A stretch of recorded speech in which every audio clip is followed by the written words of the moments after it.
우리는 지난주 말씀에 살아계신 하나님을 자신들의 머리 위에 두고 물질과 권력과 돈과 세상의 모든 명예를 의미하는 물질을 발 앞에 놓고 살아가는 초대교회의 모습을 보았습니다. 초대교회가 그 세상의 것들을 자신들의 발 앞에 두고 물질의 주인이 되어 살아갈 수 있는 이유는 모든 것이 하나님께로부터 나온다라는 그런 믿음이 있었기 때문입니다. 초대교회는 모든 것을 다스리시는 살아계신 대주제 하나님을 믿었습니다. 모든 것이 하나님께로부터 나오고 모든 것의 주인이 되시는 자신들이 믿는 하나님이 가장 크고 높고 위대하신 하나님이셨습니다. 이것이 성경이 우리에게 알려주는 하나님이십니다. 세상의 모든 종교는 신을 인간이 만듭니다. 그러나 성경은 하나님이 사람을 만드셨고 그들을 구원하셨으며 그들을 하나님의 자녀가 되게 하셨다라는 사실을 우리에게 알려줍니다. 세상의 모든 종교는 인간이 신을 찾아가야 한다라고 가르칩니다. 그러나 성경은 하나님이 우리를 찾아오셨고 우리에게 자신을 나타내 주셨으며 자신을 알게 하셨다라고 말씀합니다. 이 성경이 말씀하는 하나님을 믿는 믿음, 그것을 보고 성경은 믿음이다라고 가르칩니다. 성경이 우리에게 알려주신 하나님은 어떤 하나님이셨습니까? 하나님이 세상을 창조하셨습니다. 시간을 만드시고 공간을 만드시고 사람을 만드시고 이 땅의 모든 것을 만드시고 기뻐하신 하나님이십니다. 자신들의 백성의 고난을 모른 척하지 않으시고 그들의 부르짖음을 들으시며 당시 고대 시대에 가장 큰 세상 권력을 의미했던 애굽으로부터도 구원하셨던 하나님이셨습니다. 약속을 지키시는 하나님, 구름 기둥과 불 기둥으로 선하게 세밀하게 인도하시는 책임지시는 하나님, 선한 목자 되신 하나님, 지금도 우리를 사랑하시고 끝까지 사랑하시며 그 사실을 알게 하신 하나님을 초대교회는 자신들을 위해 아들의 생명까지도 아끼지 아니하시는 하나님을 초대교회는 알았습니다. 초대교회가 그 하나님, 성경이 알려주는 하나님을 분명히 알고 성령 충만하게 되자 그들이 재물을 바라보는 눈, 세상을 바라보는 눈이 바뀌었다라고 사도행전은 우리에게 보여주었습니다. 정확하게 이야기하면 자신들의 주인이 정말 누구인지, 이 땅의 주인이 누구인지를 분명히 알게 되었다라는 것입니다. 그리고 자신들이 주인이 누구신지를 확실히 알게 된 사람들이 모이니 이 땅의 모든 교회들이 이상향으로 바라는 초대교회 모습이 되었더라. 하나님이 자신들의 참 주인심을 아는 사람들의 모인 그 공동체가 마치 유토피아와 같은 그런 공동체를 만들었더라라고 성경 우리에게 말씀합니다. 그런데 오늘 말씀에 사도행전의 저자인 누가는 이렇게 성령으로 불타오르기 시작하는 초대교회에 비극적인 일이 일어난 것을 우리에게 보여주고 있습니다. 이제 막 시작하는 공동체에 큰 아픔이 있었음을 숨기지 않고 정확하게 기록을 하고 있습니다. 초대교회는 하나님의 역사와 표적이 강하게 드러난 만큼 하나님의 심판도 눈에 보이게 드러난 사실을 우리에게 알려줍니다. 1절과 2절에 이렇게 말씀을 합니다. 우리 1절과 2절을 먼저 한번 같이 읽어보겠습니다. 1절, 2절입니다. 아나니아라 하는 사람이 그의 아내 삽비라와 더불어 소유를 팔아 그 값에서 얼마를 감추매 그 아내도 알더라. 얼마만 가져다가 사도들의 발 앞에 두니. 사실 그 아나니아와 삽비라 그리고 바나바는 똑같은 일을 했습니다. 똑같이 자신들의 소유를 팔아 그것을 사도들의 발 앞에 놓았습니다. 그래서 제가 37절을 일부러 읽은 겁니다. 4장 37절에 바나바가 밭이 있음에 팔아 그 값을 가지고 사도들의 발 앞에 두니라. 바나바와 아나니아 이들은 똑같은 일을 했고 그 똑같은 판돈을 바울 앞에 놓았음을 누가는 일부러 똑같은 단어들을 사용해서 우리에게 전해주고 있습니다. 그런데 아나니아와 삽비라가 그 부부가 바나바와 다른 점이 있었다면 바나바는 자신의 것을 다 가지고 왔지만 이 두 부부는 자신들의 것을 얼마를 감추고 하나님 앞에 드렸다라는 것입니다. 오늘 말씀을 잘못 이해하면 하나님 앞에 그 헌금을 다 드리지 않은 그 모습이 이들이 심판을 당하게 되었구나라고 오해를 할 수가 있습니다. 하나님이 헌금을 도둑질하면 안 된다라고 말씀하시는구나라고 그렇게 이해를 할 수도 있습니다. 그러나 우리는 분명히 예수님께서 과부의 그 두 렙돈을 가장 귀하게 여기셨음을 우리는 알고 있습니다. 하나님께는 과부의 그 두 렙돈, 참새 한 마리도 살 수 없었던 그 돈을 가장 귀하게 여기셨습니다. 돈이 많고 적음은 사실 하나님께 중요하지 않습니다. 하나님이 우리의 돈이 필요한 분이라고 여겨서는 안 됩니다. 하나님은 우리의 마음의 중심을 가장 중요하게 보고 계시기 때문입니다. 오늘 말씀에 초대교회 교인들은 누구 한 사람도 누구의 강요가 아니라 자신들이 자원하는 마음으로 하나님 앞에 자신의 것을 팔아 사도들의 발 앞에 두었습니다. 공산주의처럼 교회가 당신들을 재산을 이제부터는 다 팔아서 교회가 함께 써야 됩니다 라고 강요한 적이 한 번도 없습니다. 초대교회 성도들은 모두가 자신들의 고백대로 자신들이 감사하고 자신들이 좋아서 자신들이 기뻐서 자신의 그 것을 나누고 헌신하며 공동체를 사랑하고 하나님의 나라를 꿈꾸는 그런 모습을 우리에게 보여주고 있습니다. 그래서 4절에 베드로가 이렇게 말씀을 해요. 우리 4절 말씀 한번 같이 읽어보겠습니다. 땅이 그대로 있을 때에는 내 땅이 아니며 판 후에도 내 마음대로 할 수 없더냐. 어찌하여 이 일을 내 마음에 두었느냐. 사람에게 거짓말한 것이 아니요 하나님께로다. 아나니와 삽비라 부부의 소유는 팔기 전에도 두 사람의 것이었고 팔고 난 후에도 두 사람의 것이었습니다. 그 사실을 베드로는 정확하게 이야기를 합니다. 그것을 판 후에도 혹시나 마음이 바뀌었다면 자신들이 원하는 만큼 공동체를 위해 사용을 하고 나머지는 자신들이 원하는 곳에 사용해도 됐습니다. 그 사실만 하나님께 숨김없이 이야기하고 물질의 주인이 되어서 그 물질을 하나님이 기뻐하시는 곳에 사용해도 될 일이었습니다. 아나니아 부부의 잘못은 전 재산을 바치지 않은 것이 아니다라는 것입니다. 2절에 보면 이들이 그 중에 얼마를 감추었다라고 말씀하는데 이 단어가 착복하다, 횡령하다라는 단어입니다. 구약 성경에 여호수아에서도 이 단어가 똑같이 쓰였습니다. 히브리인들이 자신들의 나라를 잃어버리고 자신들의 언어를 잃어버려서 성경을 읽고 싶은데 그 히브리어 구약 성경을 헬라어로 바꿔서요 번역한 성경을 70인역이라고 합니다. 그 70인역에 보면 이 여호수아에서 횡령하다라는 단어가 오늘 말씀에 똑같이 사용이 됩니다. 여호수아에서 어떤 말씀을 우리에게 보여주고 있습니까? 이스라엘이 출애굽을 하고 약속의 땅에 들어갔습니다.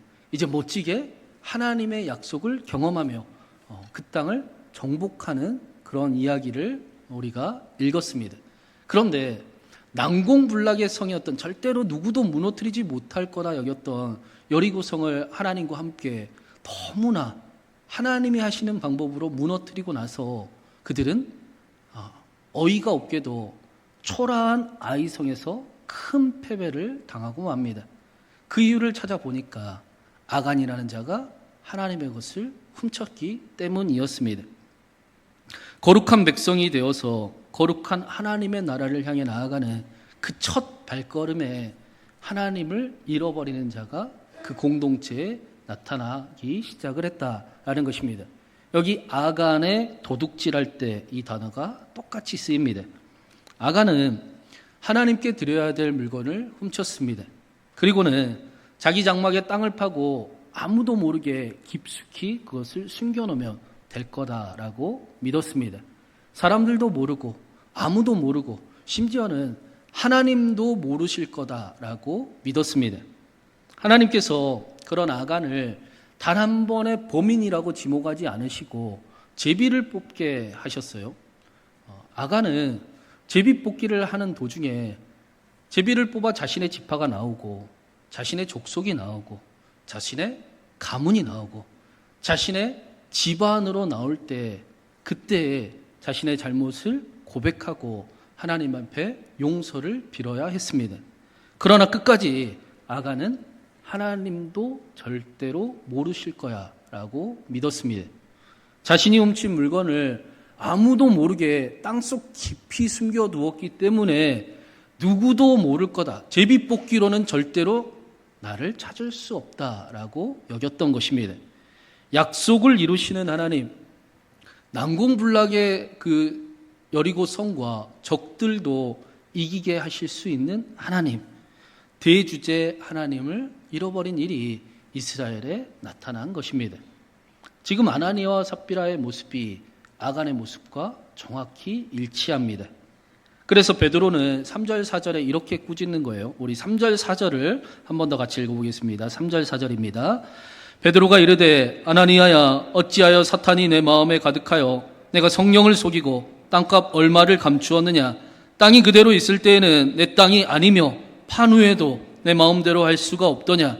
어찌하여 이 일을 내 마음에 두었느냐. 사람에게 거짓말한 것이 아니요 하나님께로다. 아나니아의 잘못은 분명히 자신의 소유를 전부 바치지 않은 것이 절대로 아니었습니다. 아나니아와 아간의 잘못은 하나님도 속일 수 있다라고 착각한 그 일이었습니다. 지금 초대교회 안에서 최초로 대주제 하나님을 잃어버리는 그 사건이 벌어지고 있는 것입니다. 아나니아와 삽비라는 초대교회 성도였습니다. 지금 아나니아와 삽비라의 죽음은 초대교회 현장에서 그 안에서 일어나고 있습니다. 교회가 모였을 때 마치 이 자리에서 하나님의 그 성도가 죽임을 당했다라는 것입니다. 분명히 성령 충만함을 받고 대주제이신 하나님을 깊이 고백하고 믿으며 아나니아와 삽비라는 자신의 재산을 팔았습니다. 아깝지 않았습니다. 조금도 아깝지 않았습니다. 그런데 그랬던 아나니아와 삽비라가 하나님을 잃어버렸습니다. 하나님도 속일 수 있다라고 착각하기 시작을 했습니다. 그들 안에 대주제 하나님이 사라져 버렸던 것입니다. 예수 그리스도를 통해 하나님의 사랑을 알게 된 초대교회 성도들이, 초대교회가 하나님을 잃어버리고 심지어는 하나님도 속일 수 있을 거다라는 착각하는 어리석은 일이 지금 일어난 것입니다. 하나님의 사랑을 먼저 알았던 베드로는 큰 배신을 저질러 벗고 실수를 경험했던 베드로는 그 모습을 보고 안타까운 마음으로 8절에 삽비라에게 이렇게 이야기를 합니다. 우리 8절 말씀 한 번 더 읽겠습니다. 베드로가 이르되 그 땅 판값이 이것뿐이냐 내게 말하라 하니 이르되 예 이것뿐이라 하더라. 베드로는 안타까운 심정으로 기회를 열어주고 있는 겁니다. 하나님께서 아간에게 제비뽑기로 범인을 찾게 하셨던 것처럼 삽비라에게 하나님 앞에 고백하고 다시 돌아와 하나님과 함께할 수 있는 기회를 열어주고 있습니다. 삽비라는 베드로의 질문에 사실대로 대답해야 했습니다. 하나님을 속일 수 없다라는 사실을 알고 회개의 기회가 있을 때 다시 하나님 앞에 자신의 모든 것을 털어놓고 하나님과 함께 해야 했습니다. 그런데 삽비라는 남편 아나니아와 마찬가지로 성령을 시험하고 하나님을 속이려 합니다. 대주제 하나님을 잃어버렸습니다. 많은 사람들이 아나니아와 삽비라의 그 말씀을 읽으면서 하나님의 심판이 가혹하다라고 여길 수도 있을지 모르겠습니다. 초대교회에 하나님의 역사와 표적이 강하게 일어나는 일은 모두가 부러워하는 그런 일들입니다. 그러나 하나님의 심판이 크게 나타나는 일은 왠지 모르게 거부감이 듭니다. 만약에 초대교회에 하나님의 표적과 역사만 일어나고 하나님의 심판이 그 즉시로 일어나지 않고 아나니아와 삽비라와 같은 자들이 교회 안에 가득 차기 시작을 했다면, 점점 교회 안에 아나니아와 삽비라처럼 하나님을 무시하고 하나님을 속일 수 있다라고 여기는 자들이 드러났다면 초대교회는 어떤 모습이었겠습니까? 초대교회는 지금 이 시대에 세상이 교회를 향해 위선자들이 가득하다라고 말하는 것처럼 그런 모습의 공동체가 될 뿐이었을 것입니다. 모든 교회들이 이상향으로 바라고 초대교회로 돌아가자라고 이야기하고 이정표로 여기는 그런 공동체의 모습을 잃어버리게 되었을 것입니다. 오늘 말씀은 하나님의 사랑을 알게 된 예수 그리스도를 믿는 그리스도인들이 하나님을 잃어버리는 그 일을 하나님께서 얼마나 안타깝게 생각하시는가를 분명하게 보여주고 있습니다. 하나님을 잃어버릴 때 우리 삶에 무슨 일이 일어나기 시작하는지를 분명하게 보여주는 말씀입니다. 그래서 사도 요한은 사랑하는 교회들을 향해 그렇게 믿는 것이 아니다, 믿음은 그런 것이 아니다 라면서 요한일서 1장 10절에 이렇게 말씀합니다. 만일 우리가 범죄하지 아니하였다 하면 하나님을 거짓말하는 이로 만드는 것이니 또한 그의 말씀이 우리 속에 있지 아니하니라. 하나님이 원하시는 것은 완벽함과 넘어지지 아니하는 강인한 정신력과 그러한 삶이 아니라 하나님을 주인으로 섬기는 삶, 하나님을 주인으로 모시는 삶, 언제나 하나님을 중심으로 두고 하나님이 나의 주인이 되시며 하나님께 숨김없이 나의 모든 것을 다 내어드릴 수 있는 삶, 그 삶 속에 하나님의 놀라우신 도우심과 능력을 경험하며 살아가는 삶임을 성경 우리에게 알려주고 있습니다.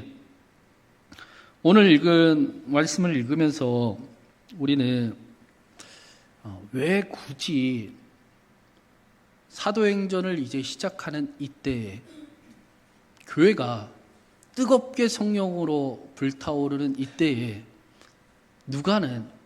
하나님은 누가를 통해 아나니아와 삽비라 이 사건을 빠짐없이 기록하게 하셨는가를 생각을 해봐야 합니다. 이제 사도행전의 소론이 끝나고 사도행전은 사도들이 정말 하나님이 함께 하시며 사도들을 통해 역사하시는 놀라운 일을 소개하게 될 것입니다. 그 계기가, 그 반환점이 오늘 말씀에 자리하고 있는 것입니다. 오늘 말씀의 위치가 마치 여호수아서의 아간의 사건과 똑같습니다. 하나님의 거룩한 백성들이 약속의 땅을 차지해 나아가는 모습과 똑같습니다. 이스라엘은 아간의 사건 이후에 절대로 하나님과 함께 하나님을 잃어버리지 않고 전쟁에서 승리하게 되었음을 성경은 기록하고 있습니다. 그들은 더 이상 패하지 않았습니다. 왜 그렇습니까? 하나님을 절대 잃어버리지 않았기 때문입니다. 하나님을 잃어버리는 일을 두려워하기 시작했기 때문입니다. 오히려 이방의 모든 나라가 하나님과 함께하는 이스라엘을 두려워하기 시작했습니다. 마찬가지로 오늘 말씀 이후로 사도들은 놀라운 표적과 기적을 나타내며 사도행전을 기록합니다. 그래서 제가 일부러 12절까지 말씀을 읽었습니다. 우리 오늘 말씀에 11절과 12절을 마지막으로 한번 같이 읽어보겠습니다. 11절 12절입니다. 온 교회와 이 일을 듣는 사람들이 사도들의 손을 통하여 민간의 표적과 기사가 많이 일어나매 믿는 사람이 다 마음을 같이하여 솔로몬 행각에 모이고, 교회는 아나니아와 삽비라 일을 통해 하나님을 두려워하기 시작을 했습니다. 정확히 이야기하면 하나님을 잃어버리는 일을 두려워하기 시작했습니다. 절대로 무슨 일이 있어도 하나님을 잃어버리지 않겠노라, 그 일을 지키며 삶을 살아갔다라는 것입니다. 그래서 무슨 일이 일어났습니까? 12절에 즉시로 사도들을 통하여, 하나님을 잃어버리는 일을 두려워하던 그 사도들을 통하여 그들의 손에 표적과 기사가 수없이 나타났더라라고 말씀을 합니다. 교회 앞에 박해가 있었습니다. 감당할 수 없는 어려움도 있었고 큰 장애물도 있었습니다. 그러나 하나님께서는 교회를 통하여 하나님의 놀라운 표적과 기적을 이루셨습니다. 옥문이 열리게 하시고 천사가 와서 사도들을 돕게 만드시고 죽은 유두고가 다시 살아나는 기적을 행하게 하셨습니다. 저는 그 사도 바울이 사도행전 마지막에 사도 바울이 그 노년의 나이에 로마의 감옥에 갇히는 일을 당하지 않습니까? 그 말씀을 우리가 날마다 아멘을 묵상할 때 그때가 딱 저희 한나가 태어났을 때쯤이었습니다. 그때 그 말씀을 묵상하는데 그 말씀이 얼마나 힘이 되는지, 우리는 사도 바울이 노년에 그 차디찬 로마 감옥에 갇히는 일이 억울한 일이고 안타까운 일이고 안 된 일이라고 우리는 생각했습니다. 그런데 말씀을 보니까 그곳이 사도 바울에게 가장 안전한 곳이었습니다. 그리고 무슨 일이 일어났습니까? 사도 바울에게 로마 군대가 보디가드 경호원들이 되었습니다. 고요한 밤중에 사도 바울이 기도했던 대로 로마 군대 보병 200명, 창병 200명의 발자국 소리와 기병 70명의 70대의 말발굽 소리가 처벅 처벅 처벅 하나님의 그 영광의 하모니로 사도 바울에게 들리는 것을 우리가 보았습니다. 하나님을 절대로 잃어버리지 않는 사람들에게 놀라운 하나님의 신비를 사도행전이 우리에게 보여주고 있습니다. 우리는 보게 될 것입니다. 그래서 초대교회의 기도는 하나님, 우리가 하나님의 말씀을 삶의 자리에 세워가기를 원합니다. 그런데 우리는 힘이 없고 또 연약합니다. 부족합니다. 우리를 굽어 살펴 주시옵소서. 우리의 기도에 능력이 있게 하여 주옵시고 손을 내밀 때에 병이 낫게 하여 주옵시고 표적과 기사가 거룩한 종 예수 그리스도의 이름으로 이루어지게 하여 주옵소서. 우리가 이 어려운 세대 가운데 능히 하나님의 나라를 우리의 삶의 자리에 이루어갈 수 있도록 하나님 우리의 삶에 우리의 기도에 능력이 있게 하여 주옵소서. 그렇게 기도하며 사도행전을 써내려 갔습니다. 사랑하는 여러분, 우리는 2024년 신광행전을 더 많이 더 깊이 다시 써내려갈 것입니다.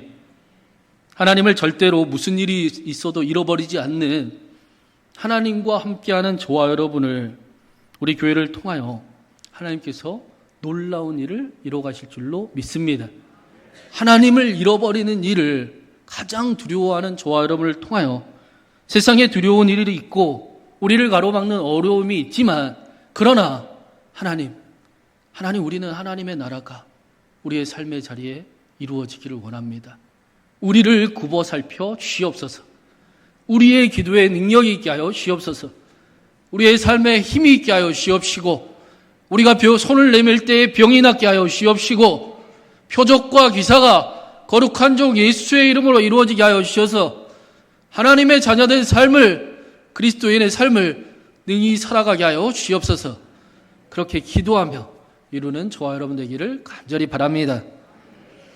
새 표를 다시 쓰는 신광교회로 허락하신 하나님께서 저와 여러분의 기도에 응답하시고 저와 여러분에게 힘과 능력을 주셔서 우리의 가정과 우리의 삶의 자리에 우리 교회에 이 나라의 열방에 하나님의 나라를 이루어가게 하시기를 주님의 이름으로 축원합니다.